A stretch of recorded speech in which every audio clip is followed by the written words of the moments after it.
She was little, that's all. 5 words, delivered quietly to a 67-year-old stranger in a Hell's Angels vest. An answer to a question nobody had thought to ask an 11-year-old boy lying in a hospital bed with 2 fractured ribs, 7 stitches above his left eye, and broken glasses in his lap. 4 years, 14 reported incidents, not one consequence. The system wasn't broken. It was working exactly as one man had designed it to work. But nobody designed it to withstand 317 motorcycles on a Saturday morning. This is Emmett Carson's story, and what Porter Blackwood found in those broken glasses would pull down 4 years of the most careful protection money could quietly buy.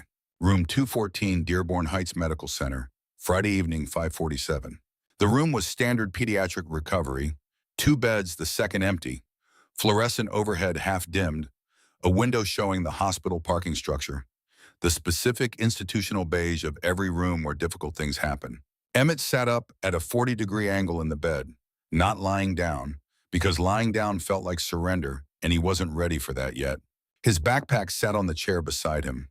The broken glasses were in his lap. Black wire frame, left lens shattered into a spider web of cracks that caught the fluorescent light and split it into fragments. Right lens intact, nose bridge bent where something hard had made contact with force. He was alone when Porter entered. His mother, Nora Carson, was in the family waiting area down the hall, 40 feet away, where a well-meaning nurse had told her to wait because Emmett needed quiet. Nora had been sitting there for 23 minutes staring at a poster about hand washing, trying not to think about the lease renewal notice that had arrived yesterday with a 9% rent increase. Emmett hadn't asked for his mother to come back. He didn't want her to see him figure out how to hold this. The door opened. A large man in a Hell's Angels vest stepped through. 67 years old, 6'1", moving with the deliberate care of someone with bad knees who didn't let that slow him down. Gray hair close-cropped, reading glasses in his inner vest pocket that he hadn't put on yet, a prosthetic left index finger from a 1997 industrial accident at Ford River Rouge. He held a small yellow coat folded over his left arm. Porter stopped in the doorway for 2 full seconds. He took in the stitches, the swollen eye, the broken glasses in Emmett's lap, the cracked digital watch on the boy's right wrist, still showing the correct time despite the casing split along the lower edge, the backpack on the chair, the way the boy was sitting up straight in a hospital bed, trying not to look like he was in pain. Porter recognized something in that posture. He had only ever felt it from the inside before. Porter set the yellow coat on the chair beside the backpack, pulled the visitor's chair to the bedside, sat down. He didn't stand over the boy. "That was my granddaughter today," Porter said. "Hazel. She's 8. Emmett nodded once. He hadn't known her name.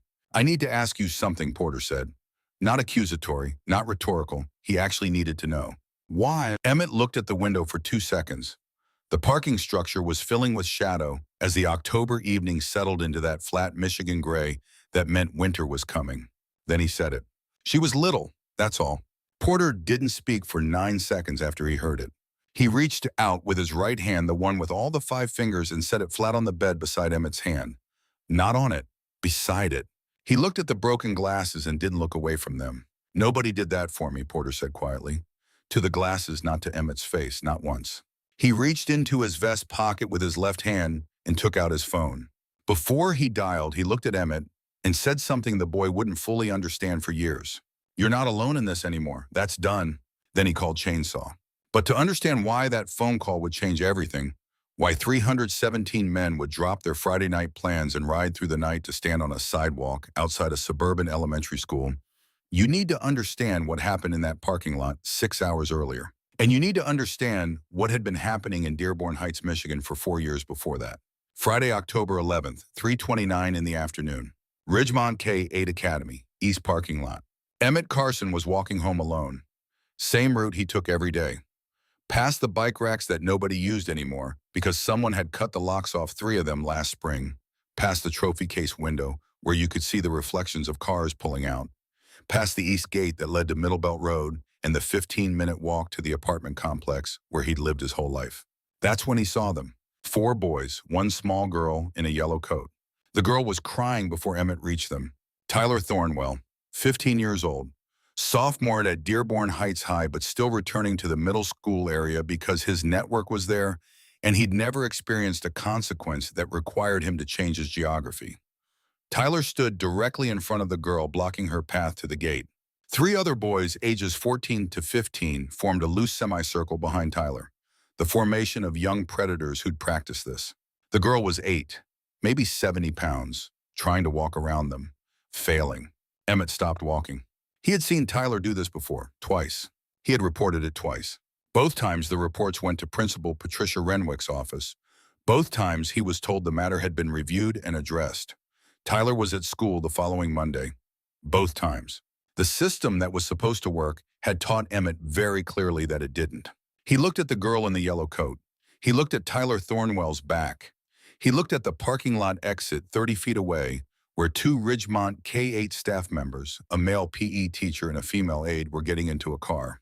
The PE teacher made eye contact with Emmett across the lot, then looked at Tyler, then said something to his colleague. They drove away. 47 seconds later, the assault began. Emmett crossed the parking lot. He didn't run. He walked deliberately. Each step a choice, each step saying, I see this. I'm choosing not to walk past it. I know what happens next, and I'm choosing it anyway. He reached the group, positioned himself between the girl and Tyler. He had never met her before in his life. He didn't know her name was Hazel. He didn't know her grandfather was the reason 317 motorcycles would converge on this exact spot in less than 72 hours. He just knew she was small, and there were 4 of them, and he apparently couldn't make himself walk past it. Leave her alone, Emmett said. Tyler Thornwell looked at him for approximately 3 seconds, then smiled. The smile was worse than the anger would have been. You're that kid who keeps filing complaints, Tyler said. My dad handles those. Emmett didn't respond. Tyler stepped closer. You should have learned by now. Nothing happens when you file complaints about me. Nothing ever happens. I'm asking you to leave her alone, Emmett said again. The girl in the yellow coat ran. Smart kid. She got through the gate and kept running, her shoes slapping the pavement in a rhythm that would echo in Emmett's memory for months. The sound of someone small getting away. Tyler watched her go, then turned back to Emmett. That was a mistake, Tyler said. What happened next took 90 seconds. The first hit caught Emmett above the left eye. Tyler's class ring making contact.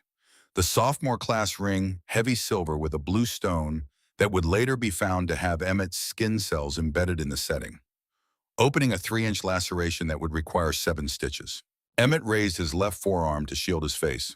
The stomping began when he went down. 2 boys grabbed his arms. Tyler delivered the kicks. The 4th boy watched the parking lot for witnesses. They had done this before. Not to Emmett, but the choreography was practiced. Smooth, efficient. Ribs 6 and 7 on the left side fractured under repeated pressure. The ER attending would circle the impact points in the chart. They would appear in the police report. They would also appear in the county prosecutor's filing 11 days later, though nobody knew that yet on this Friday afternoon in October. Emmett's glasses flew 6 feet when his head hit the asphalt. He heard them land, the specific sound of plastic and glass making contact with pavement.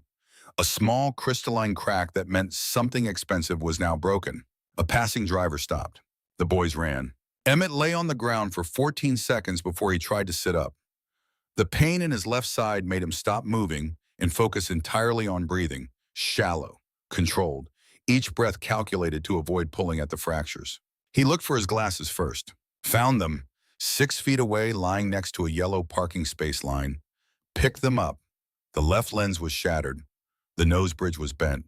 They didn't sit straight anymore when he tried to put them on. He held them in both hands when the ambulance arrived.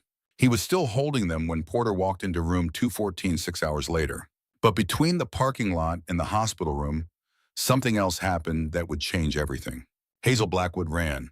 She ran through the gate, down Middle Belt Road, 3 blocks to her grandfather's house, the house with the Harley Davidson in the garage and the Hells Angels vest hanging on a hook beside the workbench. She burst through the front door at 3:37. Porter was in the kitchen, making coffee, planning to ride out to the clubhouse later that evening, maybe stop by the VFWW. It was Friday. He was 67 years old and retired from the Ford plant, and his Friday evenings had a comfortable rhythm to them that he appreciated. Hazel came through the door crying. Not the normal kid crying, the specific crying of a child who just learned something about the world that couldn't be unlearned. Porter set down the coffee, Dropped to one knee, bad knees and all, so he was eye level with his granddaughter. What happened? The story came out in fragments. 4 boys. The gate. A boy with glasses who stepped in front of them. The sound she heard as she ran away. Porter listened. Didn't interrupt. Didn't tell her it was okay.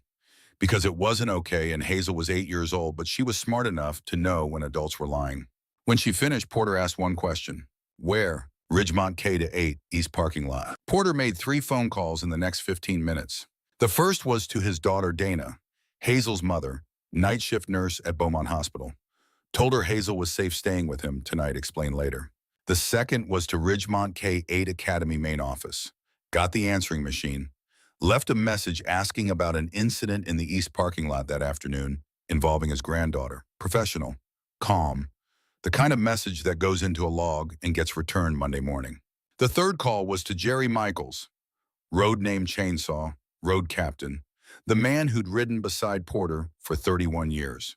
Chainsaw Porter said when the line connected, I need you to find out if any kid got hurt at Ridgemont K-8 this afternoon. Check the hospitals. What am I looking for? A boy. Glasses, probably around 11, 12 years old. Got jumped protecting my granddaughter.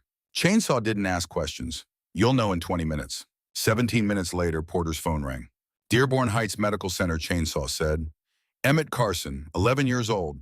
2 fractured ribs, 7 stitches, admitted 445, still there. Porter grabbed his vest, his keys, walked to the garage. The Harley started on the first try. It always did.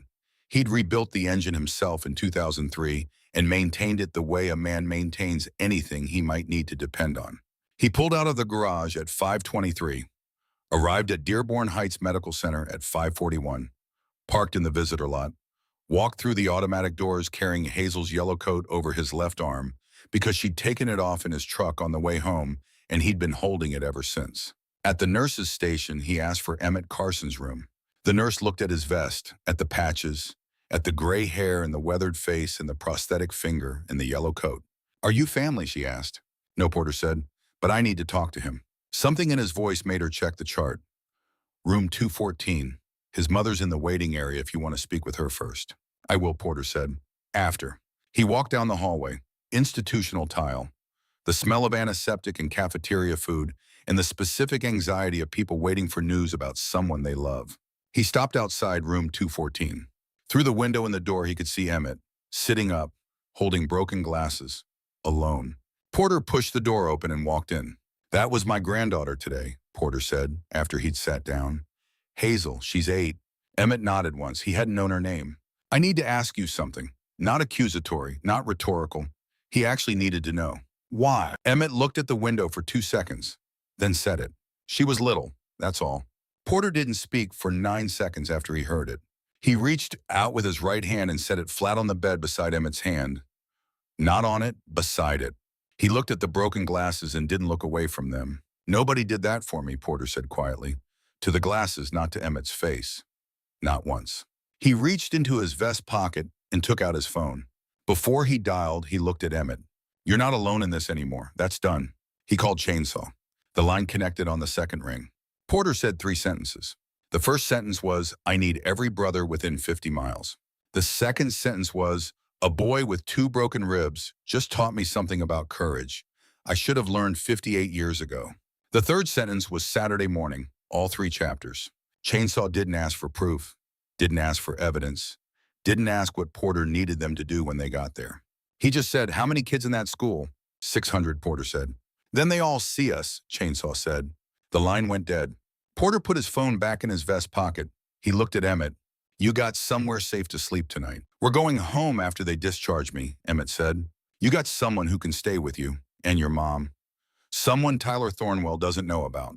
The door opened. Nora Carson stepped through. She'd been outside the door for 4 minutes, trying to give Porter time, unable to stay away longer. She looked at Porter. She looked at Emmett. She looked at her son sitting up straight in a hospital bed, still trying to seem fine, so she wouldn't cry more than she already had. Then she took out her phone. I need to show you something, Nora said. She'd found Donna Creswell's number in the school directory, called her from the waiting room. Donna was the administrative assistant, had been at Ridgemont K-8 for 9 years, had watched things she wasn't supposed to watch. Donna had played a voicemail recording over the phone at 7:22. The voicemail County Commissioner Garrett Thornwell had left on Principal Renwick's direct cell at 6:54, 67 minutes after Emmett's injury diagnosis was confirmed. Nora had recorded it through her phone's speaker. She played it now. Garrett Thornwell's voice filled the hospital room. Patricia, it's Garrett. I assume you've heard about the incident today. I want to make sure we're handling this correctly, which means getting ahead of it before Monday. A pause. The Carson family is going to file a complaint. Let them file it. You know the protocol. 30 days. By then we're into the audit review period and nobody's looking at anything else. Another pause. I need the technology allocation finalized before the 15th. I want to make sure Ridgemont is taken care of. I always take care of the schools that take care of their students. Another pause, the pause where the threat lived even though no direct threat was spoken. And Patricia Tyler's file. Make sure what's in the system reflects the documented record. Not every internal note needs to be a permanent record. You know what I mean? Final pause. Call me back tonight. My door's always open. The recording ended. Emmett listened, looked at Porter, said quietly, "That's the scholarship fund. He controls who gets it. That's why the school doesn't do anything." Porter looked at the phone in Nora's hand. He looked at the broken glasses in Emmett's lap. He looked at the cracked watch on Emmett's wrist, still keeping the correct time despite the damage. Then he stood up, picked up the broken glasses from Emmett's lap carefully with both hands, set them on the bedside table. Not thrown away, set down. He walked to the window, looked out at the parking structure, at the October evening settling into that flat Michigan gray. He thought about a boy named Roy Vane, the man who'd taken Porter in after Porter's parents died in a house fire when Porter was 7. Roy had been a man who drank and couldn't manage the distance between what he intended and what he did, who'd never hit Porter where the bruises would show. Porter thought about being 9 years old and small for his age, about the specific weight of being a child in a room full of adults and being the only one who understood he was in danger. He thought about a boy at school, name unknown, face half forgotten after 58 years, who had stepped between Porter and 3 older kids outside the east fence one afternoon in 1965 and gotten knocked down for it and stood back up anyway. Nobody had ever found out that boy's name. Porter had been carrying that name-shaped absence for 58 years. On a Friday evening in October in a hospital room in Dearborn Heights, Michigan, he found it. He turned around. "I was a boy no one stepped in for," Porter said. "You stepped in for mine. Now I step in for you. That's the end of it." He called Chainsaw back. The line connected on the first ring. Porter said, "I need you to pull records tomorrow morning. Early, before anyone gets to their office. A boy named Tyler Thornwell, 15, 4 years at Ridgemont K-8. I need his complete behavioral file, physical and digital. I need the comparison." "Who do I call?" Marcus Davidson, Porter said. "He'll know how." Hawk was 48 years old, former Detroit PD Juvenile Crimes Unit. 14 years on the job before he'd quit because he was tired of watching the same kids cycle through the same system and nothing ever changing. He'd met Porter at a veterans benefit ride in 2012, started doing investigation work for the chapter in 2015. Hawk knew every school administrator, juvenile court intake officer, and police watch commander in Wayne County. More importantly, he knew how to pull records that people didn't want pulled. Porter gave Chainsaw Hawk's number, then turned to Nora. "You got a sister in Inkster." Nora blinked. "How did you know that?" "I pay attention," Porter said. "You and Emmett are staying there tonight. Pack a bag for the weekend. Don't tell anyone where you're going. Not the school, not neighbors, nobody." "What's happening Saturday?" Nora asked. Porter looked at her, at the exhaustion in her face, at the specific fear of a parent who'd been trying to protect her child through the proper channels and watching every channel close. "You ever seen 300 motorcycles in one place?" Nora shook her head. "You will," Porter said. "By 10 o'clock Saturday morning, every student, every parent, every teacher, and every administrator at Ridgemont K-8 is going to see exactly what happens when you hurt a child who has family." He looked at Emmett. "You're part of that family now, whether you ask for it or not." Emmett didn't say anything. He was processing, trying to understand what a Hell's Angel in a hospital room on a Friday night meant for Monday morning at school. Porter saw the question forming. "You're going to school Monday," Porter said. "Tyler Thornwell is not. That's a promise. And I don't make promises I can't keep." He walked to the door, stopped, turned back. "Those glasses," Porter said, nodding at the bedside table. Someone's going to bring you new ones tomorrow morning. Same frames, both lenses. You keep the broken ones if you want, but you're going to see clearly when you walk into that school Monday. That's also a promise. Then he left. Friday, October 11th, 6:17 in the evening.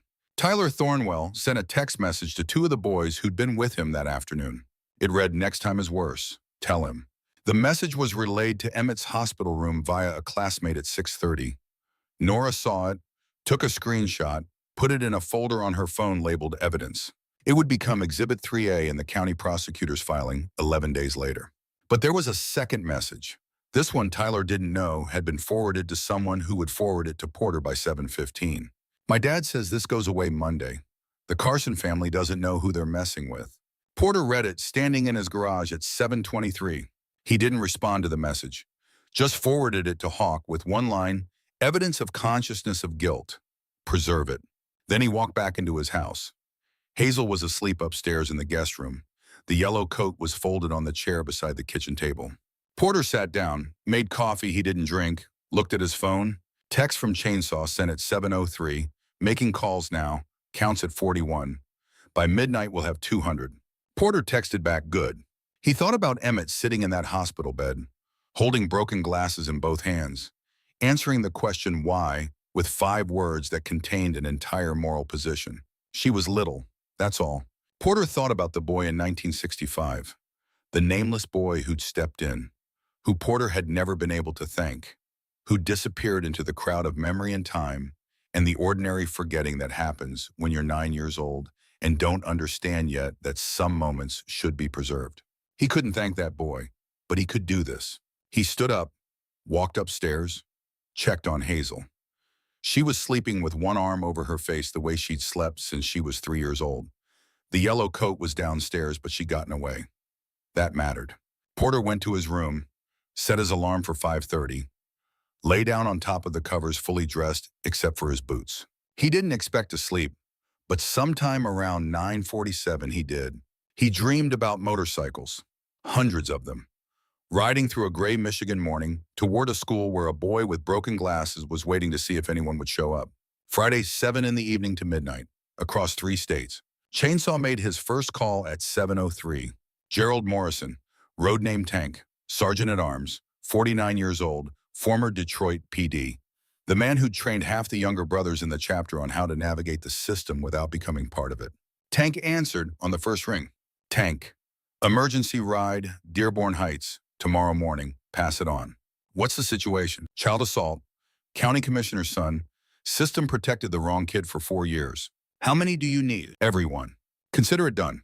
The second call went to Marcus Davidson. "Hawk, I need you to pull records tomorrow morning, early, before anyone gets to their office." "What am I looking for?" "A boy named Tyler Thornwell, 15, 4 years at Ridgemont K8. I need his complete behavioral file, physical and digital. I need the comparison. I need it documented, and I need the name of every administrator who touched those files." "Who's the victim?" 11-year-old named Emmett Carson, 2 broken ribs, 7 stitches. Took a 4-on-1 beating, defending an 8-year-old girl he'd never met. Reported Tyler twice before, nothing happened either time. Hawk didn't speak for 3 seconds. "I'll have it by 8 in the morning, he said. "What else?" "There's a voicemail. County Commissioner Garrett Thornwell to Principal Patricia Renwick. Recorded tonight. Talks about suppressing Tyler's file managing the 30-day complaint window and scholarship fund allocation. I need to know how that fund works, who controls it, and whether Thornwell's using it as leverage. I know a guy," Hawk said, "former Wayne County Assistant Prosecutor. Financial crimes. He'll know the architecture." "Call him tonight," Chainsaw said.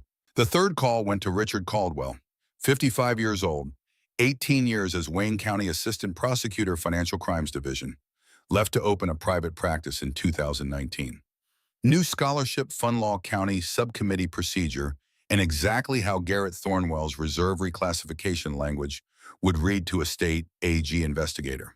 Hawk Conference called him at 7:34. "Cold, Hawk here. I'm looping you into something. County Scholarship Fund, Commissioner administered. Possible leverage situation connected to juvenile behavioral complaint suppression. I need to know if a commissioner chairs the subcommittee that controls school funding allocations. Can he use that as informal pressure to influence how a school handles disciplinary records?" Not legally, Caldwell said. But leverage doesn't require explicit language. It just requires everyone understanding what the money means. You said scholarship fund. Dearborn Heights Community Youth Scholarship Fund. Garrett Thornwell chairs the Education Funding Subcommittee. Caldwell was quiet for 4 seconds. I know that fund, he said. We audited it in 2019. Clean then. But the audit threshold is $75,000 per transaction. If someone wanted to divert funds without triggering review, they'd structure transfers below that threshold and accumulate them across fiscal years. How would I see that? You'd need the subcommittee's non-public disbursement records, and you'd need the fund's reserve reclassification language from the annual reports. If those two things don't match, if money is being reclassified as operational reserve, but not actually staying in the fund, that's your evidence. Where would those records be?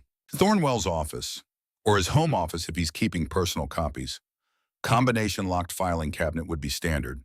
The reserve reclassification language would be in the official subcommittee reports, but the manual adjustments would be in the document metadata. You'd need forensic access to his laptop. How fast can you file if I bring you that evidence? If it's solid Sunday morning, fraud complaint with the county, petition to unseal any prior settlements involving Thornwell, request for emergency audit of the scholarship fund. The state AG's office moves fast on education fund fraud. I'll call you tomorrow, Hawk said. The fourth call went to 6 brothers in the Michigan chapter. The fifth and sixth went to road captains in neighboring chapters. The seventh went to Ohio, the eighth to Indiana. By midnight, the count was 241 confirmed. By 6 in the morning Saturday, it would be 307. By the time the sun came up over Ridgemont K-8 Academy, it would be 317. Friday, 11:47.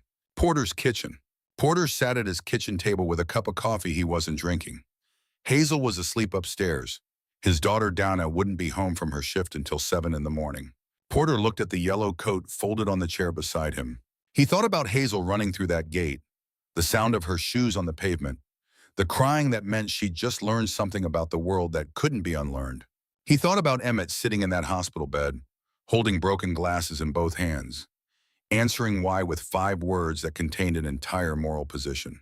She was little, that's all. He thought about being 9 years old in 1965, about a nameless boy stepping between him and 3 older kids, getting knocked down, standing back up. Porter thought about Roy Vane, about the house he'd left at 17, about the years he'd spent building something that felt like family, because the family he'd been born into had burned, and the family that took him in had taught him that love and harm could live in the same hands. He thought about the 31 years he'd worn this patch, about the 100-plus brothers who'd become the answer to a question he'd been asking since 1965. What does it look like when someone steps in? His phone buzzed. Text from Chainsaw. 317. 3 chapters. Staging at 0630. Ridgemont K-8 main entrance. East sidewalk. Public property. Hawk has records request filed. Caldwell standing by. Documentation crew confirmed. Porter read the message twice. 317 motorcycles. He texted back, see you at dawn. Set the phone down, looked at the yellow coat, looked at the clock on the wall. In 8 hours, 317 motorcycles would converge on a suburban elementary school. In 8 hours, Garrett Thornwell would wake up in a world that still worked the way it had always worked for him. By noon, that world would be over. Porter stood up, walked to the window, looked out at his garage, at the Harley inside it, at the vest hanging on the hook beside the workbench. He thought about Emmett one more time, about a boy who'd stepped in knowing exactly what would happen, about broken glasses and a cracked watch and 2 fractured ribs and 5 words that had mobilized 317 men. She was little, that's all. Porter smiled for the first time since walking into room 214. Yeah, he said quietly to the empty kitchen. That's all it takes. Then he went upstairs to get 4 hours of sleep before the most important Saturday of his life. Saturday, October 12th, 6:31 in the morning. Ridgemont K-8 Academy, East parking lot. Marcus Davidson arrived first. He pulled his truck into the visitor parking area across from the school's main entrance, killed the engine, sat for a moment in the pre-dawn quiet. The sky was that particular shade of gray that Michigan October mornings specialized in. Not quite dark, not quite light, just flat and waiting. Hawk had a public records request already filed. Submitted electronically at 11:47 Friday night, To the Dearborn Heights School District Administrative Office. Copied to the Wayne County School Board. Timestamp for legal standing. The request was specific.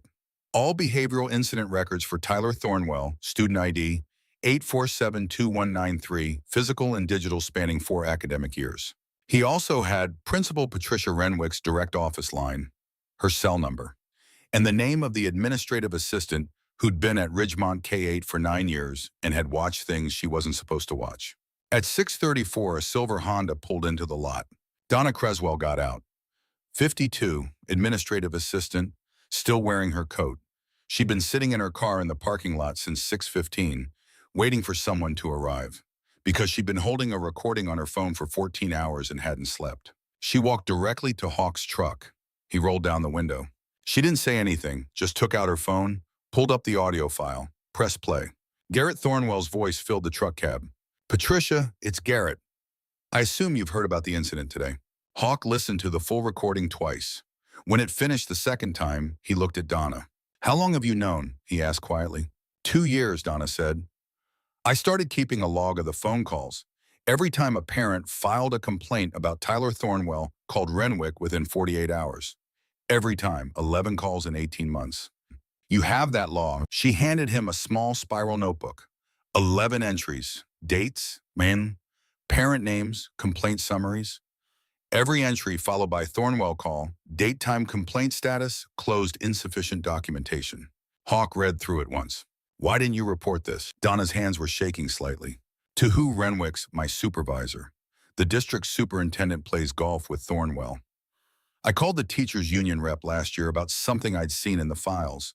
She told me that without direct evidence of policy violation, bringing this up would make me the problem, not the solution. I have 2 kids in college. I can't afford to be the problem." Hawk nodded once. He understood the specific arithmetic of institutional silence. "You're not the problem anymore," he said. "You're the witness. And that recording is going to be Exhibit 2A in a fraud complaint we're filing tomorrow morning. Can I have a copy?" "You can have the original," Donna said. "I don't want it on my phone anymore." She sent the file to Hawk's email, watched the progress bar complete, then deleted it from her device. "There's something else," she said. "The behavioral files, physical versus digital. I'm not supposed to know this, but the physical file for Tyler has 14 logged incidents. The digital file, the one that goes to the district in the state, shows 4. I've been watching Renwick remove entries for 3 years. She does it herself, late, after I leave. But the document access log shows her login. Can you get me into that office?" Donna looked at the school building, at the empty parking lot, at the sky getting lighter by degrees. "I have a key," she said. 6:47. The first motorcycle arrived. Chainsaw, 56 years old. The man every cop in Wayne County knew by name. Pulled his Harley into the east lot entrance. Parked it perpendicular to the main school entrance at a legal distance from school property. Killed the engine. He didn't get off the bike, just sat there, drinking coffee from a thermos, watching the sun come up over the east fence, the fence where it happened. By 7:03, there were 19 motorcycles. By 7:31, 74. By 8:15, 163.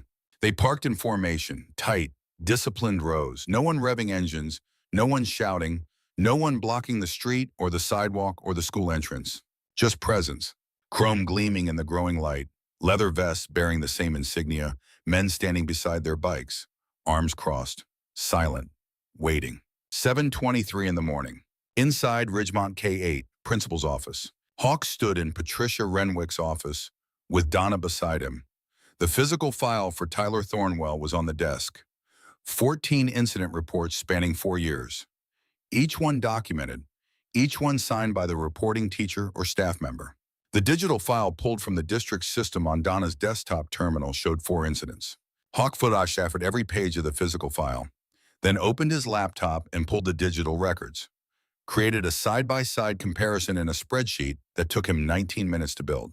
14 incidents, 4 recorded. The gap between those numbers was Garrett Thornwell's operational fingerprint. At 7:42, the office door opened. Ms. Sullivan walked in. 39 years old, 6th grade homeroom teacher, 5 years at Ridgemont. She was holding a handwritten notebook. "Donna called me last night," Ms. Sullivan said. "She told me someone was finally looking. I have this." She handed the notebook to Hawk. 9 entries, dates, Tim's, incidents involving Tyler Thornwell, witnesses listed, direct quotes from Tyler documented. Every entry ending with reported to Renwick date status, insufficient documentation for escalation. The cafeteria incident from 6 weeks ago was entry number 7. Tyler's threat, next time you file a complaint, I'm going to make sure you can't walk home, was written in Ms. Sullivan's careful handwriting, witnessed by 14 students whose names she'd listed. That incident did not appear in the physical file. It did not appear in the digital file. It existed only in Ms. Sullivan's personal notebook, kept in her desk drawer because she'd understood after the first 2 attempts that the official system was not designed to document what she was seeing. "Why didn't you take this to the district?" Hawk asked. Miss Sullivan's voice was steady, but her hands weren't. "I tried last year. I made an appointment with the assistant superintendent, brought my log. He listened for about 5 minutes, then told me the district couldn't act on personal documentation that existed outside official channels, and that if I had concerns about administrative procedure, I should address them through the teacher evaluation process, not by maintaining shadow records." What happened after that meeting? My classroom budget was cut 40% in the following semester. When I asked why, I was told it was district-wide resource reallocation. I was the only 6th grade teacher whose budget was cut. Hawk looked at the notebook, at Donna, at the files on the desk. "You're both going to be subpoenaed," he said quietly. "Probably Monday. Everything you've shown me today becomes part of an official investigation. Your names will be in documents. Are you prepared for that?" Donna and Ms. Sullivan looked at each other. "I'm tired of being afraid to do my job," Ms. Sullivan said. "I'm tired of watching kids get hurt while I file paperwork that goes nowhere," Donna said. "Then we're done hiding," this Hawk said. At 7:47, he walked out of the school with 14 photographed incident reports, a 9-entry teacher's log, an 11-entry phone call log, and a voicemail recording that would end Garrett Thornwell's career before Monday morning. He also had something else.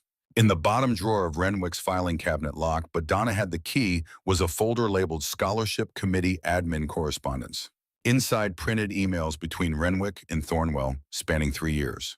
Most were procedural, budget allocations, program funding confirmations, technology grants approved. But 3 emails stood out. The first from Thornwell to Renwick, dated 14 months ago, Patricia confirming full allocation for reading intervention specialist position and extended day program. "Ridgemont continues to be a priority in our education funding initiatives. Let me know if there's anything else the school needs. Garrett." The second from Renwick to Thornwell, dated 11 months ago, sent 2 days after a parent filed a formal complaint about Tyler Garrett. "Thank you for following up on the matter we discussed. I've reviewed the incident report and determined that the documentation does not meet the threshold for formal escalation per district protocol. The matter is closed. On a separate note, I wanted to confirm receipt of the technology allocation. This will make a significant difference for our students. Patricia." The third from Thornwell to Renwick, dated 6 months ago. "Patricia, I want to make sure Ridgemont is getting everything it deserves. You're doing excellent work there. I'll always be an advocate for this school. Let me know if you need anything. My door is always open. Garrett." Hawk photographed all 3. The phrase "my door is always open" appeared in 2 of them. It also appeared in the voicemail Thornwell left Friday night.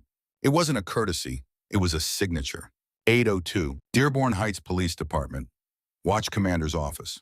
Hawk walked into the station with a folder under his arm.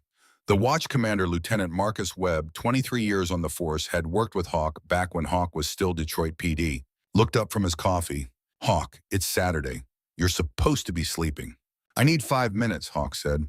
He laid out the comparison on Webb's desk. Physical file 14 incidents, digital file 4 incidents. The spreadsheet showing the discrepancy, the witness logs, the email correspondence, the voicemail. Webb read through it without speaking. When he finished, he set his coffee down and picked up his phone. "Who am I calling?" Webb asked. "Detective Craig Palmer. He's the one who took Nora Carson's harassment complaint 4 months ago and filed it as pending intake. He's also the one who told her yesterday that juvenile charging thresholds make timeline expectations complicated." "Palmer's off today." "Not anymore," Hawk said. Webb made the call. It rang 4 times. "Palmer, it's Webb. I need you to come in now." Hawk could hear Palmer's voice through the phone, faint but audible. "Sir, it's Saturday. I'm off rotation until—" "I don't care what rotation you're on," Webb said. I have a file on my desk showing a 4-year pattern of suppressed behavioral complaints, a county commissioner's voicemail discussing document management with a school principal, and your name on 2 juvenile harassment reports that are still marked pending after 4 and 7 months. You're coming in now. The line was quiet for 3 seconds. I'll be there in 20 minutes, Palmer said. Webb hung up. What else do you need, he asked Hawk. I need you to know that as of about 10 minutes ago, there are 200 motorcycles parked on the public sidewalk across from Ridgemont K8. By 9 o'clock, there will be over 300. They're not blocking access. They're not on school property. They're not carrying weapons. They're just standing there. Standing there doing what? Making an 11-year-old boy visible, Hawk said. Because for 4 years, every adult with institutional authority made him invisible. Webb looked at the file on his desk, at the 14 incidents that had been reduced to 4, at the emails that never quite said the illegal thing out loud but structured a relationship where everyone understood what the money meant. I'm not interfering with a peaceful assembly on public property, Webb said. I know, Hawk said. That's why I came to you first. 8:30. Ridgemont K8 Academy, East Sidewalk. The rumble started low, distant, like thunder on the horizon.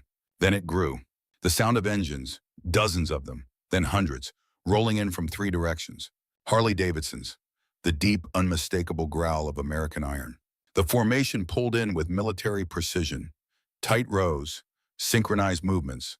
Bikes parking one after another in perfect alignment along the public sidewalk opposite the school's main entrance.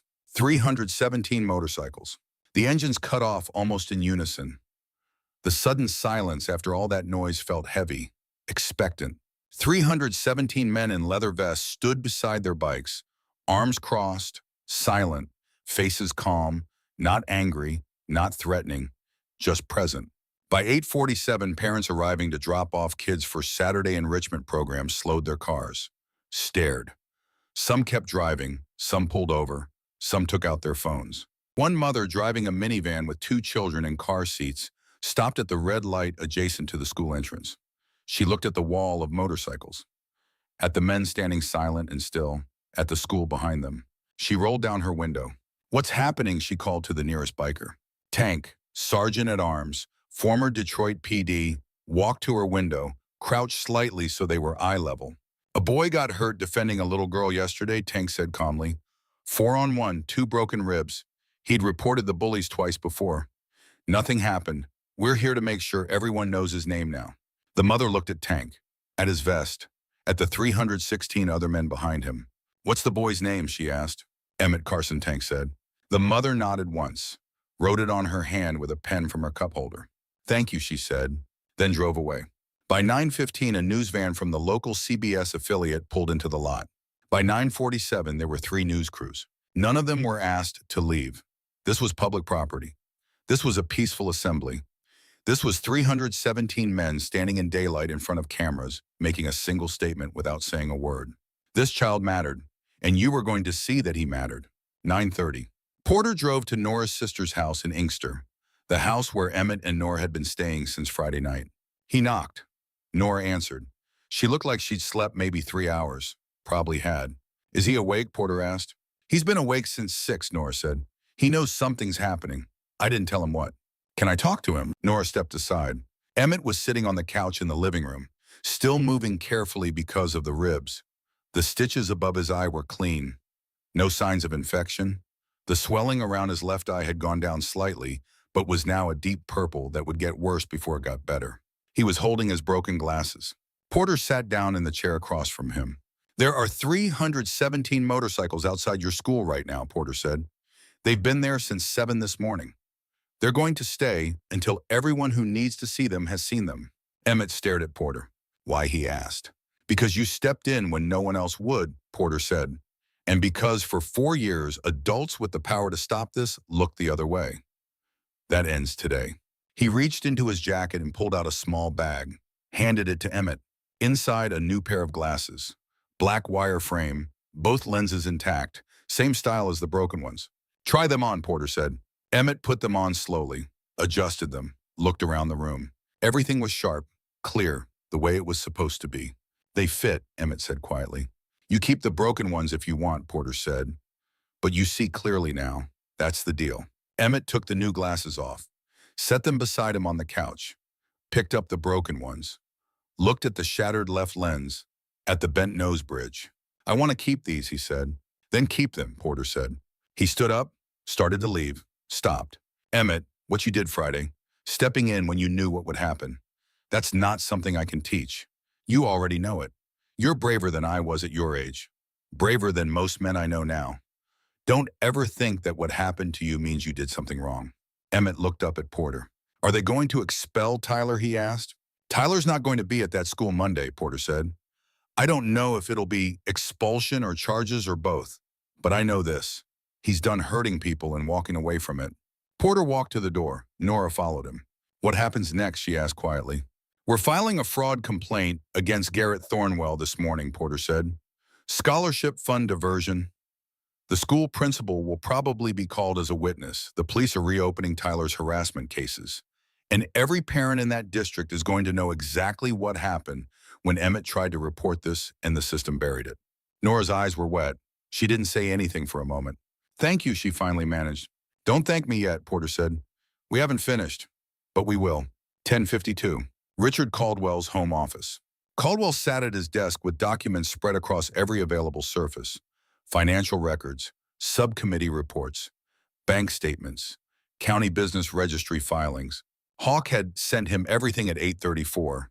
Photographs, PDFs, the voicemail audio file. Now Caldwell was building the architecture. The Dearborn Heights Community Youth Scholarship Fund received $214,600 annually from the county education budget. Garrett Thornwell administered disbursements through the Education Funding Subcommittee. That was normal. What wasn't normal was this.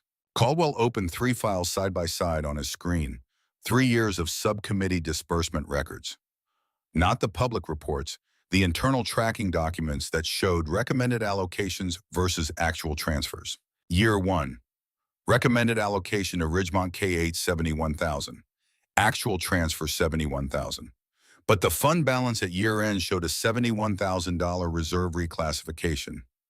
That money didn't stay in the fund. It went somewhere. Where? Caldwell pulled up another document. County Business Registry. Bradford Community Partners, LLC. Registered to Thornwell's wife. Established 3 years ago. Same month as the first reserve reclassification. And here, bank statement. 3 annual transfers of $71,533 from a holding account that traced back to the scholarship fund reserve line. Thornwell was pulling $71,533 annually, just under the audit threshold of $75,000, accumulated over 3 fiscal years. Total $214,600, down to the dollar. Caldwell ran Thornwell's name through probate court records, found a sealed settlement from 2016. Wayne County case number 16PR8847. Plaintiff disability rights advocate on behalf of James Thornwell, Garrett's younger brother. James had a developmental disability. Garrett was named trustee of James's Disability Benefit Trust in 2014. The trust was worth $147,800. By 2016, it was zero, depleted. Garrett documented the disbursements as Housing Medical Coordination and Transitional Support Services. The probate court found it substantively compliant, but the advocate filed a civil complaint anyway. Settlement $147,800 paid by Garrett Thornwell, personally over 5 years, completed 2021. He'd done this before. Same pattern, same reclassification language. Both were structured around review windows. Probate court's annual review for James. County audit threshold for the scholarship fund. Caldwell pulled up 3 more documents. Lake Cabin in Harrison Township, purchased 16 months ago through Bradford Community Partners, LLC, $156,800. Campaign expense. Self-funding contribution for Thornwell's 2021 re-election, $41,300. FEC filing publicly available. Never cross-referenced against the BCP LLC accounts. And a 2024 Cadillac Escalade, registered to his wife, $78,400 paid through the BCP LLC operating account. Total traceable spending, $276,500. He stole from a scholarship fund meant for kids after he stole from his disabled brother's trust. and he used his position as county commissioner to make sure no one looked too close. Caldwell picked up his phone, called Hawk. "I have it," Caldwell said. "All of it, documentary proof. I can file Sunday morning." 2:14 in the afternoon, FBI building, Detroit. Agent Sarah Mitchell walked into the interview room where Hawk and Caldwell were waiting. 38 years old, Financial Crimes Division. She'd been building a case against a network of county-level education fund fraud for 11 months. Had hit a wall 3 weeks ago when her key witness refused to testify without corroborating documentation she couldn't provide. "I'm told you have something relevant to an open federal investigation," Mitchell said. "Depends on what you're investigating," Hawk said. Mitchell sat down, set a folder on the table, but didn't open it. Garrett Thornwell, Wayne County Commissioner. Possible connection to irregularities in education, fund disbursements across 3 districts. We've had financial surveillance on him for 7 months. We know the money's moving wrong. We don't have the mechanism. Caldwell opened his laptop, turned it toward Mitchell. The mechanism is reserve reclassification language below the audit threshold, structured across fiscal years, transferred to a shell LLC, registered to his wife. We have 3 years of internal disbursement records showing the accumulation. We have bank statements showing the transfers. We have email correspondence showing how he pressured a school principal to suppress behavioral complaints about his son in exchange for continued funding allocation. And we have metadata from his county laptop showing manual adjustments to fund documents. Mitchell looked at the screen, started reading, didn't stop for 4 minutes. When she looked up, her expression had changed. "How long has your office known about Thornwell?" Hawk asked. Mitchell's jaw tightened slightly. 7 months. We built the case legally, carefully, by the book. While kids were still getting hurt, Hawk said quietly. Mitchell didn't respond. She didn't have a good response. "We got a boy out of a hospital bed Friday night," Hawk said. "You had 7 months. We had 18 hours. The room went quiet. "I need this authenticated," Mitchell said finally. "If it checks out, it fills gaps we haven't been able to close, and it changes the scope of the charges significantly." "It's yours," Caldwell said. "On one condition, the victim, Emmett Carson, gets a victim advocate signed before any interviews, and nobody talks to him without his mother present and without him asking first." Mitchell nodded once. "Agreed." She stood up, collected the laptop Caldwell handed her. "We'll be in touch," she said. "Agent Mitchell," Hawk said. She turned. "Do right by that boy." Mitchell looked at him for a moment. "That's the job," she said, then left. 4:47 in the afternoon. Nora Carson's apartment, Dearborn Heights. Nora stood in her kitchen, holding a notice from her landlord. Rent increase, 9%, effective in 30 days. Her checking account balance, $847. Before the hospital copay, before the glasses replacement, before the rent increase she couldn't afford. She'd been staring at the notice for 11 minutes when her phone rang. Unknown number. "Hello, Mrs. Carson. This is Linda at Ridgemont Property Management. I'm calling about the notice you received today." Nora's throat tightened. "Yeah, there's been an error. The increase was sent to you in error. Your lease will renew at the current rate. I apologize for the confusion." "I don't understand." "There was a change in ownership structure this weekend. The new management reviewed recent decisions and determined certain increase notices were inconsistent with company policy. Your apartment is secure, Mrs. Carson. You won't be receiving any further increase notices this year." Nora hung up the phone, stood in her kitchen for a long moment, trying to understand. Her phone buzzed. Text from unknown number. "This is Hawk, Porter's chapter. The lease situation has been handled.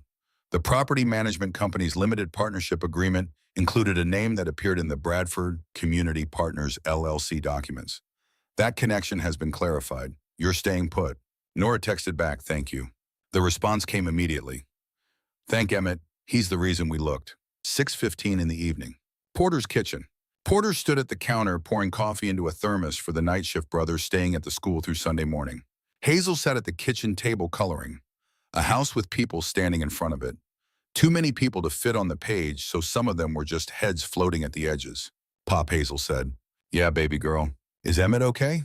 Porter set the thermos down, walked to the table, sat down in the chair across from her. "He's going to be okay.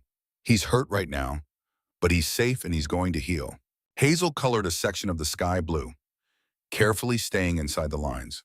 "He got hurt because of me," she said. Porter's chest tightened. Not surprise. He'd been waiting for this. "No, He got hurt because four boys made a choice to hurt someone. That's not your fault. That's their fault. But if you hadn't been there, they would have hurt someone else. Tyler Thornwell hurt people because that's what Tyler Thornwell did for 4 years. Emmett knew that. He saw it happen before.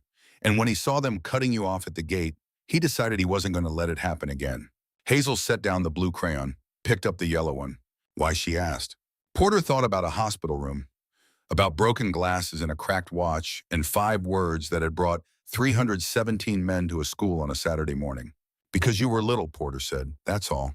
Hazel looked at him. At the specific way her grandfather said those words, like they meant more than what they sounded like. Can I meet him? Hazel asked. When he's ready, Porter said. When the ribs don't hurt so much and school starts again and things settle down. You'll meet him and you can say thank you. Hazel went back to coloring. Porter watched her for a moment, the careful way she chose each color, the way she pressed the crayon to the paper with just enough pressure to make it bright but not enough to break it. She was little, that's all. And for 4 years, the system designed to protect children like her had protected the wrong child instead. Porter stood up, walked back to the counter, picked up the thermos. His phone buzzed. Text from Caldwell filed. State AG has it. Monday morning they move. Porter texted back, good. He looked at Hazel, at the drawing on the table, at the house with too many people to fit on one page. She'd drawn Emmett in the front row, standing next to Porter, holding something that looked like glasses. Porter didn't say anything about it. He just screwed the lid on the thermos and walked to the door and drove back to the school where 317 motorcycles were still standing witness on a sidewalk in Dearborn Heights. 11:34 at night. Patricia Renwick's house. Porter and Hawk stood on Patricia Renwick's front porch. She answered in jeans and a sweater, clearly not expecting visitors on a Saturday night. She looked at Porter's vest, at Hawk's face. Ms. Renwick, Hawk said, we need to talk about Tyler Thornwell's behavioral file. Her expression didn't change, but something behind her eyes did. I don't know what you're talking about, she said. 14 incidents in the physical file, Hawk said calmly. 4 in the digital system. We have both. We have the document access logs showing your login removing entries. We have the email correspondence between you and Garrett Thornwell spanning 3 years. We have the voicemail he left you Friday night. Renwick's hand tightened on the doorframe. I don't have to talk to you, she said. You're right, Hawk said. You don't. But you'll be talking to someone Monday.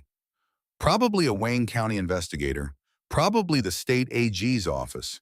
And when they ask you how 14 incidents became 4, you can explain it to them. Or you can explain it to us now. And maybe we can help you understand what's about to happen and how you navigate it. Renwick looked past them, at the street, at the October night that had started like every other Saturday and was now something else entirely. If I talk to you, what happened, she asked. You tell us everything, Porter said, from the beginning. And we make one call to a lawyer who handles whistleblower cases before this turns into something you can't walk back from. Renwick stepped aside. They walked into her living room. She sat on the couch. Porter and Hawk stayed standing. How long, Hawk asked. 3 years, Renwick said quietly. Garrett called me after the first complaint about Tyler. He didn't threaten me.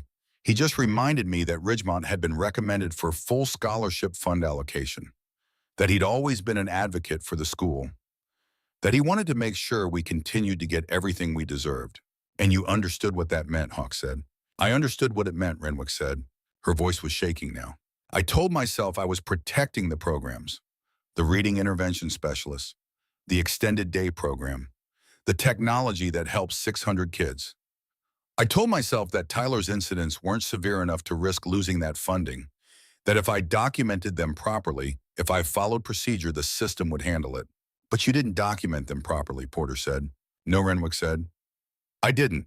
I kept the physical file complete because I thought I don't know what I thought. That maybe someday someone would look, that I was covering myself. But I removed the entries from the digital system because I knew that's what Garrett was checking.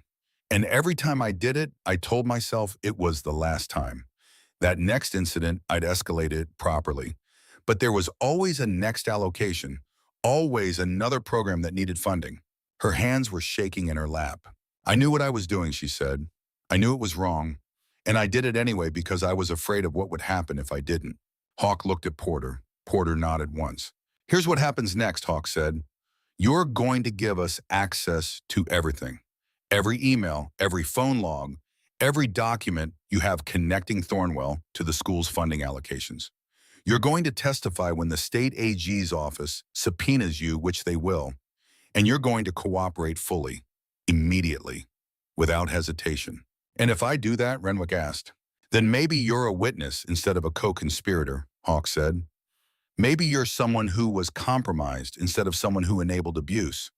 I can't promise you walk away from this, but I can promise that cooperation is the only version of this where you have any control over what happens next.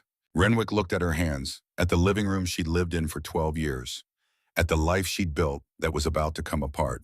Okay, she said quietly. 1:47 in the morning, Sunday. Caldwell's phone rang, his forensic contact, the one who'd been pulling metadata from Garrett Thornwell's county laptop using the remote access credentials Renwick had provided. The scholarship fund disbursement memos have tracked changes showing Thornwell's manual adjustments to reserve reclassification language. Timestamped, attributed to his login. This isn't circumstantial anymore, Caldwell said to Hawk on a conference call at 2:03. This is documentary proof of fraud. His phone buzzed again. Mitchell.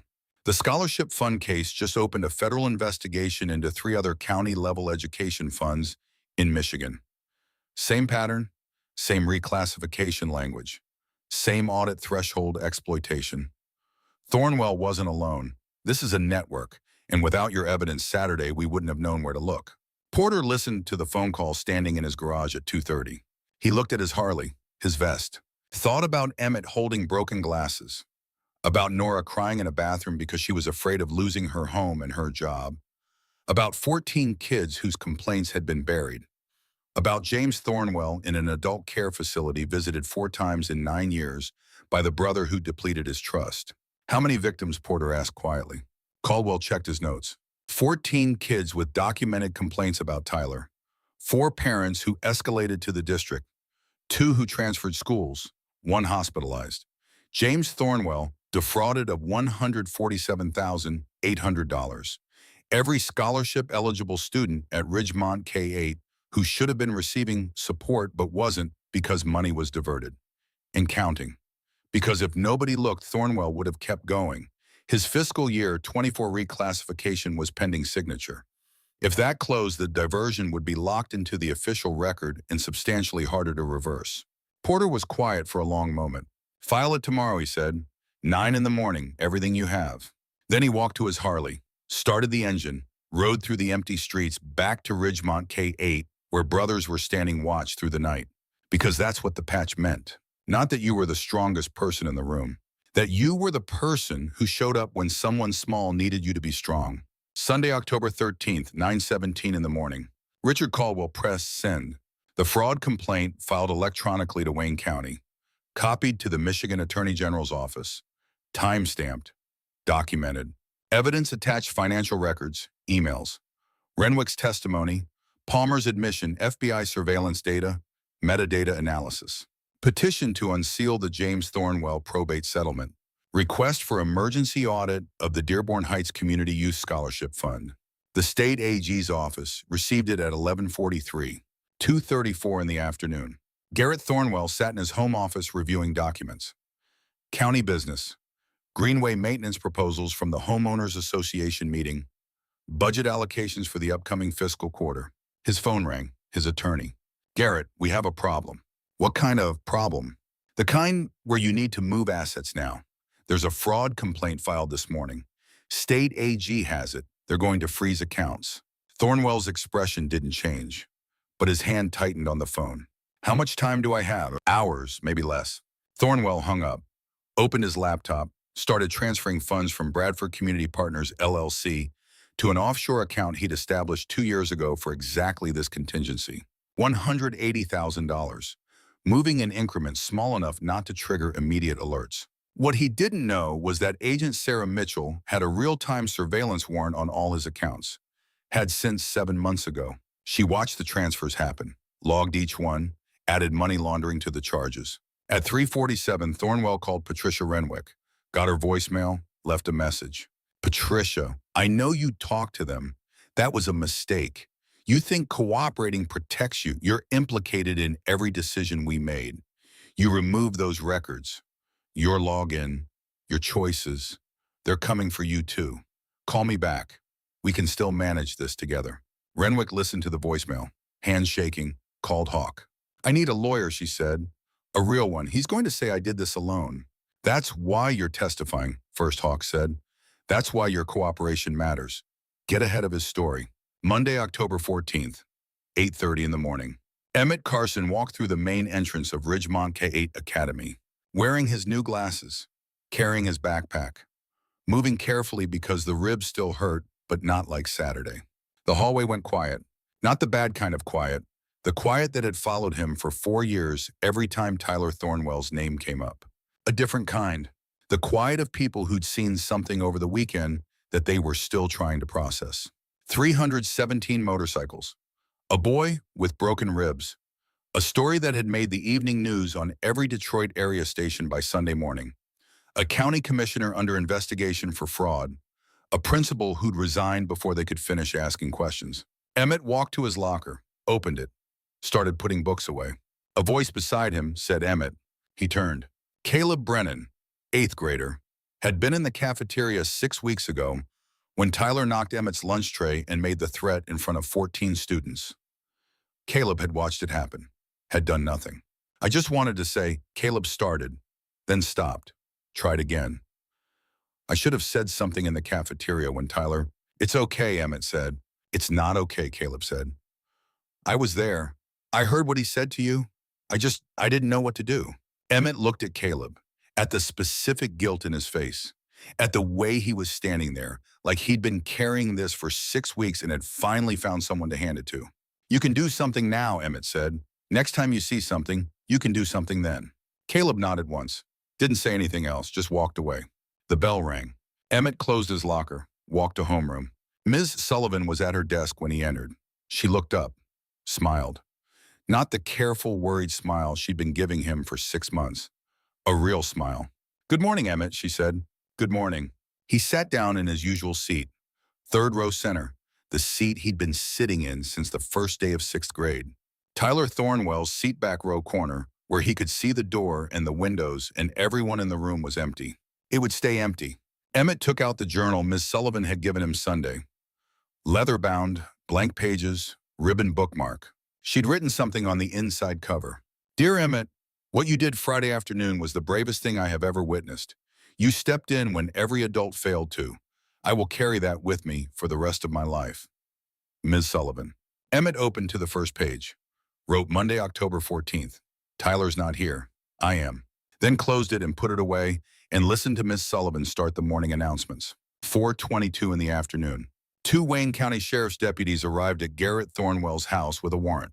Seizure of financial records and electronic devices related to the Dearborn Heights Community Youth Scholarship Fund and Bradford Community Partners, LLC. Agent Sarah Mitchell was with them. So was an assistant prosecutor from the state AG's office. Thornwell answered the door in reading glasses and a cardigan. He'd been genuinely working on the Greenway maintenance proposal. He looked at the deputies, at the warrant, at Mitchell's badge. I don't understand, Thornwell said.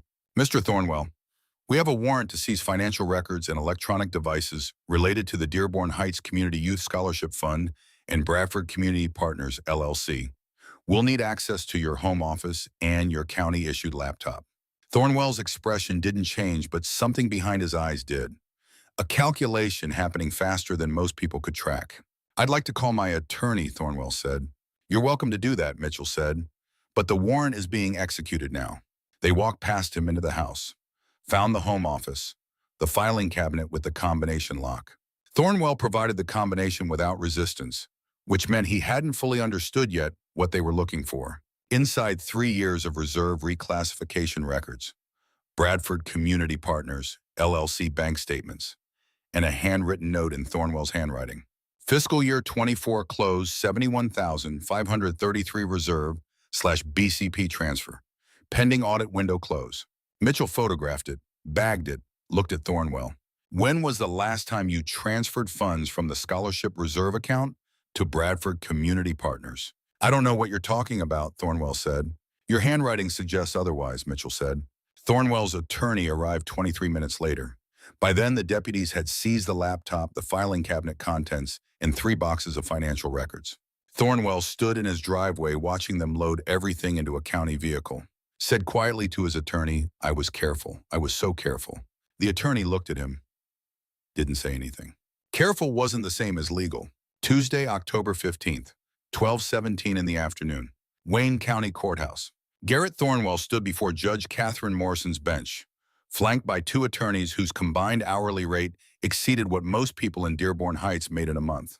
The charges were read: education fund fraud, misappropriation of public funds, abuse of fiduciary duty, conspiracy to suppress mandatory reporting, money laundering.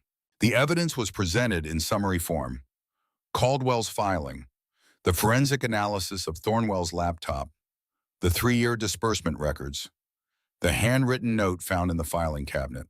The petition to unseal the James Thornwell probate settlement had been granted at 9:47 that morning. Judge Morrison looked at the evidence, at Thornwell, at the two attorneys trying very hard to argue that their client posed no flight risk. "Mr. Thornwell," Judge Morrison said, "you are charged with diverting $214,600 from a county scholarship fund over a 3-year period. The state has presented evidence suggesting this is not the first time you have engaged in financial misconduct involving individuals under your fiduciary care." She paused. "I am setting bail at $500,000, cash or bond. You will surrender your passport. You will not leave the state of Michigan pending trial. You will have no contact with any current or former employees of the Dearborn Heights School District. You will have no access to any accounts associated with Bradford Community Partners, LLC. Do you understand these conditions?" Thornwell's lead attorney started to speak. Judge Morrison held up one hand. "I asked Mr. Thornwell," she said. Thornwell looked at the judge, at the evidence on her desk, at the courtroom behind him where Hawks sat in the third row watching. "I understand," Thornwell said quietly. "Bail is set," Judge Morrison said. "Next hearing November 4th. Court is adjourned." The gavel came down. Thornwell was led out of the courtroom by a deputy. His attorneys followed, already talking on their phones. Hawks stood up, walked to the hallway, called Porter. "It's done," Hawks said. "Bail set at $500,000. He's not going anywhere." "Good," Porter said. "There's something else. Mitchell called this morning. The scholarship fund case opened a federal investigation into 3 other county-level education funds in Michigan. Same pattern, same reclassification language, same audit threshold exploitation. Thornwell wasn't the only one doing this." Porter didn't say anything for a moment. "How many kids?" he finally asked. "Mitchell didn't have a number yet," Hawks said, "but she said the network was bigger than they thought. And without the evidence we handed them Saturday, they wouldn't have known where to look." "Then we keep looking," Porter said. 3 weeks later, early November. Porter stood in the parking lot of Dearborn Heights Medical Center, drinking coffee from a paper cup that had gone cold 20 minutes ago. He wasn't here for an appointment. He'd just been driving past and had pulled in without really deciding to.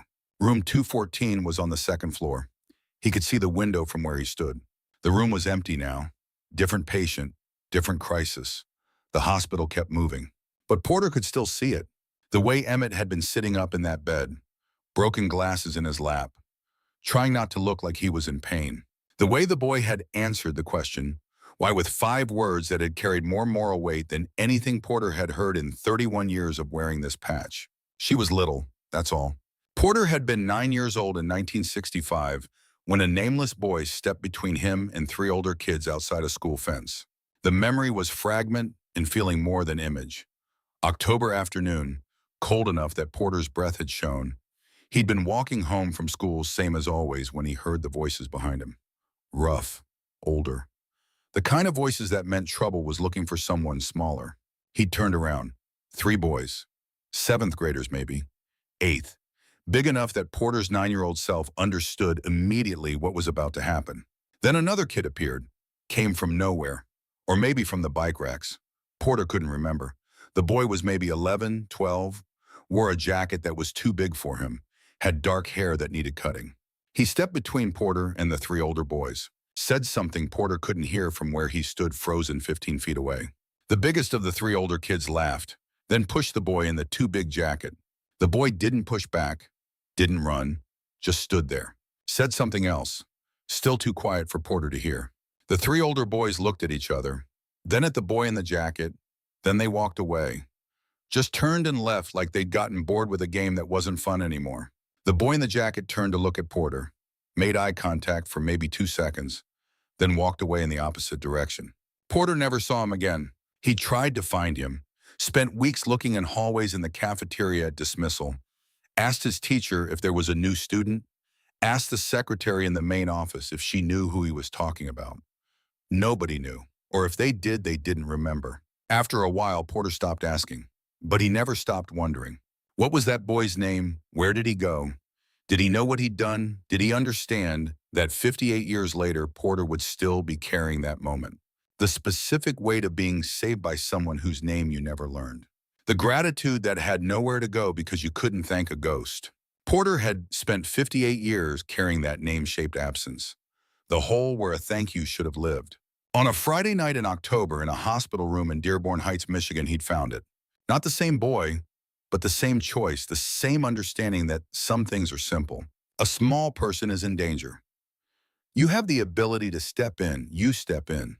Porter finished the cold coffee, threw the cup in the trash, stood in the parking lot for another moment, looking up at room 214. The window was dark now. Whoever was in there didn't need the overhead lights on. He thought about Emmett sitting in that bed, holding broken glasses, answering why with 5 words that had more moral clarity than anything Porter had heard in decades of watching men try to justify the things they did and didn't do. She was little, that's all. No calculation, no weighing of costs, no consideration of what it might cost him personally to step in. Just the simple recognition that someone small needed help and he could provide it. That was enough. Porter got back on his bike, started the engine, rode home through streets that were emptying as evening turned to night, past houses where people were having dinner with their families, past parks where the swings moved slightly in the October wind, past the elementary school where his daughter had gone when she was small, past all the ordinary places where ordinary life happened, while some kids learned that the adults who were supposed to protect them had decided to protect someone else instead. He pulled into his garage, killed the engine, sat there in the silence for a moment. Hazel was upstairs, safe. The yellow coat was in the kitchen, a reminder of what almost happened and what actually did. Emmett was in Inkster, safe, new glasses, ribs healing. The system that had failed him for 4 years was about to discover what happens when you make invisible a child who has 317 men willing to make him visible. Porter walked into his house, made himself dinner he wasn't hungry for, checked on Hazel. She was still asleep, still safe. He went to his room, lay down on top of the covers, stared at the ceiling in the dark. Thought about a boy in a too-big jacket in 1965. Thought about Emmett in a hospital bed in 2024. Thought about all the boys and girls in between who'd needed someone to step in and whether anyone had. Sleep came eventually, but not before Porter had made a decision. This wouldn't happen again. Not in his city, not on his watch, not to any child he could reach. The patch he wore meant something. It always had, but now it meant something more. It meant that when a child needed someone to show up, someone would. Every time. No exceptions. 6 months later. April. Emmett Carson stood in front of the Dearborn Heights School Board at their monthly public meeting, holding a folder that contained 9 pages of typed testimony and a handwritten note from Ms. Sullivan that said simply, "You don't have to do this, but if you want to, I'll be there." She was sitting in the 3rd row. Porter was sitting beside her. Emmett hadn't asked them to come. He just mentioned at dinner 2 nights ago that he was planning to speak at the school board meeting about the district's bullying response protocol. Nora had called Porter. Porter had called Ms. Sullivan. And now here they were. The board chair, Dr. Ellis, appointed after the previous chair resigned in November, looked at Emmett. "Whenever you're ready," she said gently. Emmett opened the folder. "My name is Emmett Carson. I'm 11 years old. I'm a 6th grader at Ridgemont K-8 Academy. On October 11th of last year, I was assaulted by 4 students in the school parking lot. I suffered 2 fractured ribs, 7 stitches, and significant bruising. I had reported the primary assailant twice before that day. Both reports were filed. Neither resulted in meaningful action." He paused, looked up at the board. 5 people sat at the table, all of them watching him, none of them looking away. "I'm not here to talk about what happened to me," Emmett continued. "I'm here to talk about the 14 other students whose complaints about the same person were suppressed over 4 years.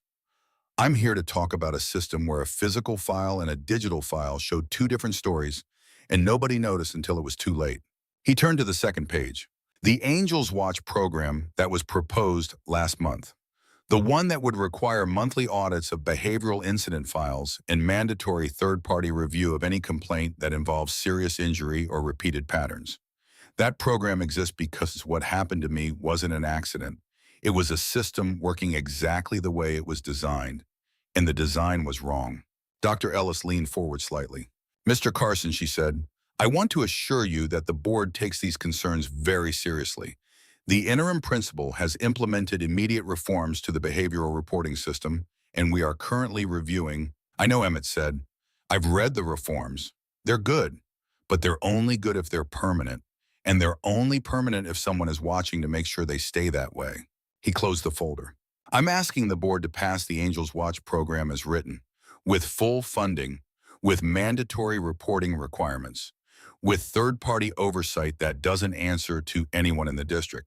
Because the next time a kid tries to report something, I want them to know that someone is actually going to look. Not file it. Look. He sat down. The room was quiet for 4 seconds. Then someone started clapping. Porter, standing in the third row, slow, deliberate claps. Miss Sullivan stood up beside him, started clapping. Then someone else, then another person, then the entire room. Dr. Ellis didn't stop it. She let it go for 11 seconds, then raised one hand. Thank you, Mr. Carson, she said. The board will review the Angels Watch proposal at our executive session next week. You'll have our answer by the end of the month. 3 weeks later, the Angels Watch program passed unanimously, funding $18,700 annually from the general district budget, sourced from the scholarship fund allocations that had been recovered from Garrett Thornwell's fraudulent transfers. Oversight independent third-party auditor appointed by the Wayne County School Board, reporting directly to the state. Mandatory reporting any behavioral incident involving injury, repeated complaints, or pattern behaviors would trigger automatic review within 48 hours. Emmett found out the day the vote went through. Ms. Sullivan told him during homeroom, handed him a printed copy of the resolution with his name in the third paragraph. Student advocate Emmett Carson, whose testimony before this board in April brought to light systemic failures in our behavioral reporting architecture. He read it twice, then put it in his backpack next to the journal Ms. Sullivan had given him, and the broken glasses he still hadn't thrown away. He'd stopped carrying them everywhere, but he hadn't let them go. Not yet, maybe not ever. Some things you kept because they still worked. Some things you kept because they reminded you what broken looked like from the inside. And some things you kept because you'd earned the right to decide when to let them go. 3 years later, October. Emmett Carson was 14 now, freshman at Dearborn Heights High, honor roll every semester since 6th grade, student council treasurer, volunteering at the hospital on weekends, the same hospital where Porter had walked into room 214 3 years ago and asked a simple question. He was in the guidance counselor's office on a Tuesday afternoon, October 8th, because Ms. Anderson, the new counselor hired 2 years ago specifically to handle bullying and harassment complaints, had asked him to sit in on an intake meeting with a 7th grader who'd filed 3 complaints in 4 months and was starting to think nothing was going to change. The 7th grader's name was Marcus.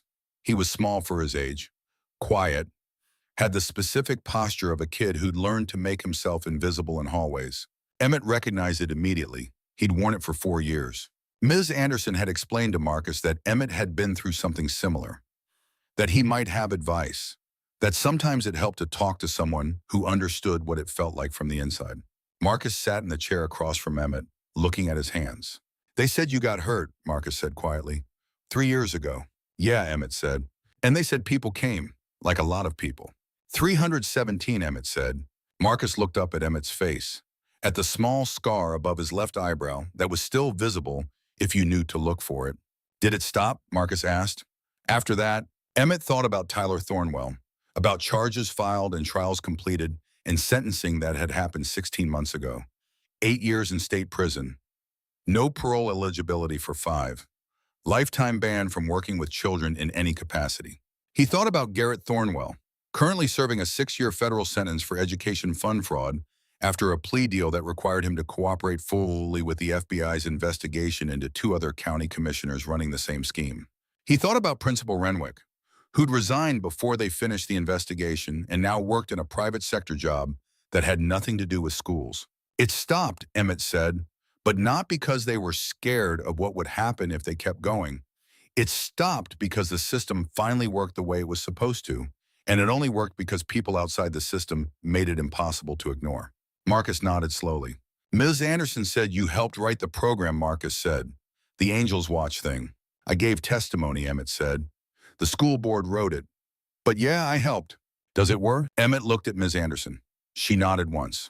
Permission to tell the truth. 78% reduction in repeat behavioral incidents since implementation, Emmett said. 3 other districts in Wayne County have adopted the same model. The state's Department of Education is reviewing it for statewide rollout. He paused. It works, but you still have to report it. The system can't work if people don't use it. Marcus looked at his hands again. I'm tired of reporting things, he said quietly. I know, Emmett said. And he did know. He knew exactly what Marcus meant. The specific exhaustion of being the kid who kept saying something was wrong and watching the machine process your complaint and spit back nothing. But this time is different, Emmett said. This time there's someone watching to make sure your complaint doesn't disappear. Ms. Anderson has to file it within 24 hours. The third-party auditor has to review it within 48. And if they don't, there's a consequence. Not for you, for them. He reached into his backpack and pulled out the journal Miss Sullivan had given him 3 years ago. It was full now, pages and pages of entries, some about school, some about life, some about the nightmares he'd had for 6 months after the fight that had finally stopped when he'd started writing them down. This is mine, Emmett said. My teacher gave it to me the week after I got hurt. She told me to write things down, things that happened, things I was afraid of, things the system wasn't recording. He held it out to Marcus. You don't have to keep a shadow log. The system works better now.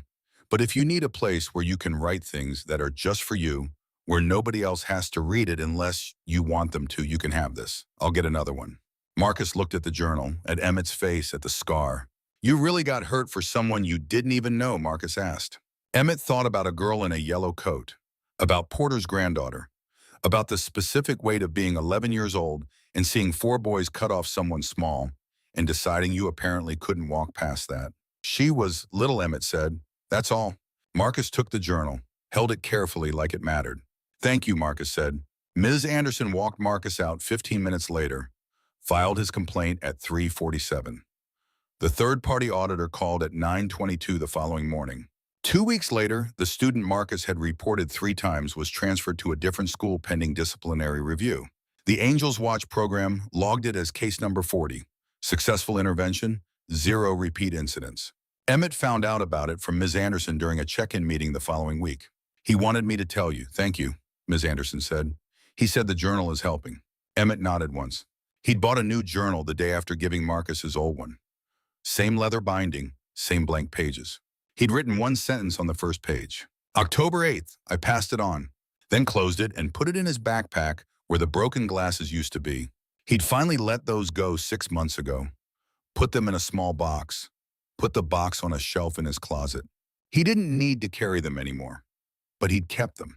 Some things you kept because they reminded you what broken looked like from the inside and what it looked like to be put back together.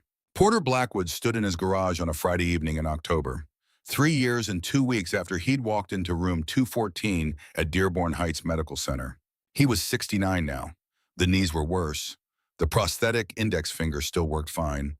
The vest still fit the way it had fit for 33 years. On the workbench beside his Harley sat a phone. On the phone's screen was a folder labeled Why We Ride. Inside the folder, messages from people he'd never met. Parents whose children had been helped by the Angels Watch program. A woman in Ohio whose nephew had been removed from an abusive foster home after a chapter in Cincinnati got a call and mobilized in 47 minutes. A teacher in Indiana who'd watched a Hells Angels chapter show up to a school board meeting and stand in the back of the room, not speaking, not threatening, just present, while she gave testimony about a principal who'd been covering for a coach who'd been hurting kids for 2 years. The coach was in prison now. The principal was not.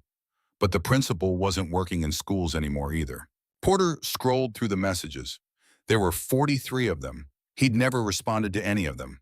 He didn't need to. The messages weren't asking for anything.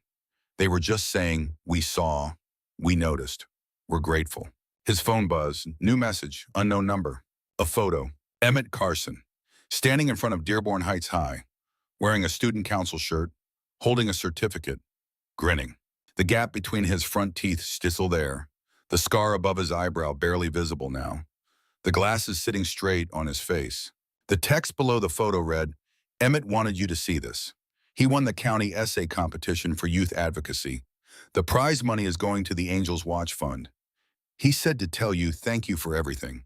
Nora." Porter looked at the photo for a long time. He thought about a boy with 2 broken ribs sitting in a hospital bed holding glasses that didn't work anymore. He thought about 5 words that had changed everything. He thought about being 9 years old and a nameless boy stepping in and getting knocked down and standing back up anyway. He'd carried that name-shaped absence for 58 years. It didn't feel like an absence anymore. It felt like a thread, connecting him to Emmett, connecting Emmett to Marcus, connecting every person who'd ever made the choice to step in when stepping in was the harder thing. The thread didn't erase what had been taken. It just meant the taking hadn't been the end. Porter saved the photo, added it to the folder labeled "Why We Ride." Then he put the phone down, walked to his Harley, started the engine.